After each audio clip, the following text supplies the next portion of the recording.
સાબરકાંઠા જિલ્લામાં ઇલોલ દેશોત્તર રોડ પર દૂધના ટેન્કરે પલટી મારતા અકસ્માત સર્જાયો હતો.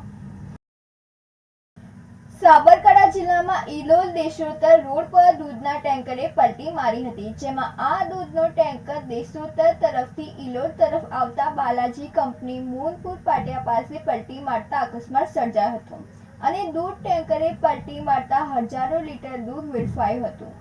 અકસ્માતમાં એક મહિલા અને ટેન્કર ચાલકને ઈજાઓ પહોંચી હતી. ત્યારબાદ બંને જણને 108 મારફતે હિંમતનગર સિવિલ હોસ્પિટલ ખાતે ખસેડવામાં આવ્યા હતા. આબિદ ભુરા સાથે નંદિની જોશી, સિટી ન્યૂઝ હિંમતનગર. હિંમતનગર ગ્રામ્ય પોલીસ સ્ટેશને નવા કાયદાની જાગૃતિ માટે મીટિંગ યોજાઈ હતી. હિંમતનગર ગ્રામ્ય પોલીસ સ્ટેશનમાં આજે ડીવાયએસપી રીમા ઝાલાની અધ્યક્ષતા હેઠળ સદર પોલીસ સ્ટેશન વિસ્તારના ઇલોલ, મહેરપુરા, વક્તાપુર, સવગઢ, ઝહીરાબાદ, માલીવાડા, કનાઈ વગેરે ગામના અગ્રણીઓની મીટિંગ યોજાઈ હતી, જેમાં ડીવાયએસપી રીમા ઝાલા દ્વારા આગામી 1 જુલાઈથી અમલમાં આવનાર નવા કાયદાઓ અંગેની વિસ્તૃત જાણકારી આપવામાં આવી હતી અને સાથે પોક્સો એક્ટ હેઠળ બનતા ગુનાઓ બનતા અટકાવવા માટે અને પોક્સો ગુનાઓની દૂરોગામી અસરો વિશે સમજણ આપવામાં આવી હતી. સદર મીટિંગમાં જિલ્લા સરકારી વકીલ જીતેન્દ્રભાઈ એમ પટેલ દ્વારા મની લોન્ડરિંગ, વ્યાજખોરો અને નેગોશિયેબલ ઇન્ડિસ્પ્યુટ એક્ટના કાયદા અંગે વિસ્તૃત વિગતવાર માહિતી આપવામાં આવી હતી. આબિદ ભુરા સાથે તનિષા પરમાર, સિટી ન્યૂઝ હિંમતનગર.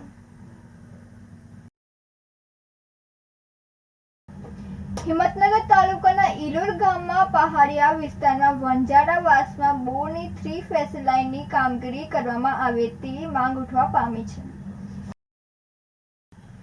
હિંમતનગર તાલુકાના ઇલોલ ગામમાં પહાડિયા વિસ્તારમાં શાળા નંબર 3 પાસે આવેલ વંજારાવાસમાં બોરની 3 ફેસ લાઇન મકાનોને અડીને આવેલ છે, જેથી ચોમાસામાં વારંવાર જીવતા વાયર સળગીને નીચે પડે છે.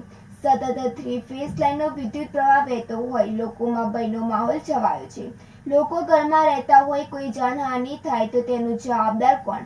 અવારનવાર મૌખિક રજૂઆત કરવા છતાં પણ યુજીવીસીએલના અધિકારીઓ આંખ આડા કાન કરી રહ્યા છે. કોઈ રજૂઆત સાંભળતા નથી. ચોમાસામાં ભેજનું વાતાવરણ હોવાને લીધે વિદ્યુત પ્રવાહ બધે પસરી જાય તો લોકોને જાનહાનિ થઈ શકે તેમ છે. આ મકાનોને અડીને અને આશ્રમ શાળા પણ આવેલી છે.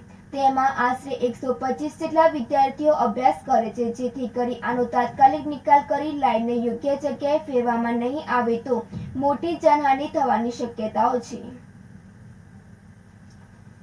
આબિદ ભુરા સાથે તનિષા પરમાર, સિટી ન્યૂઝ હિંમતનગર. હિંમતનગર સહકારી જૈન છાપરિયા રોડ પર ચોરીની ઘટના બની હતી. સાબરકાંઠા જિલ્લાના હિંમતનગર શહેર સહકારી જૈન છાપરિયા રોડ પર ચોરીની ઘટના બની હતી, જેમાં અનંતેશ્વર મહાદેવ મંદિરની સામે આરાધના જ્વેલર્સ દુકાનમાં ગઠિયો હાથ ફેરો કરી પલાયન થઈ ગયો હતો, જેમાં અજાણ્યો ઈસમ દુકાનમાં આવી અલગ સોનાના દાગીના જોયા હતા અને દુકાનમાં કાઉન્ટર પર પ્લાસ્ટિકના ડબ્બામાં રહેલી સોનાની ચેન નંગ 6 આશરે 6 તોલાની ₹3.30 લાખની ચોરી કરી હતી. આ ઘટના ભર બપોરે બની હતી, જેમાં અજાણ્યો ઈસમે આવી સોનાની ચેનો ખિસ્સામાં નાખી ફરાર થયો હતો. જો કે અજાણ્યો ઈસમ સીસીટીવી કેમેરામાં કેદ થયો હતો. ત્યારબાદ એ ડિવિઝન પોલીસ સ્ટેશનમાં ફરિયાદ નોંધાઈ હતી અને પોલીસે સીસીટીવી કેમેરાને આધારે વધુ તપાસ હાથ ધરી હતી.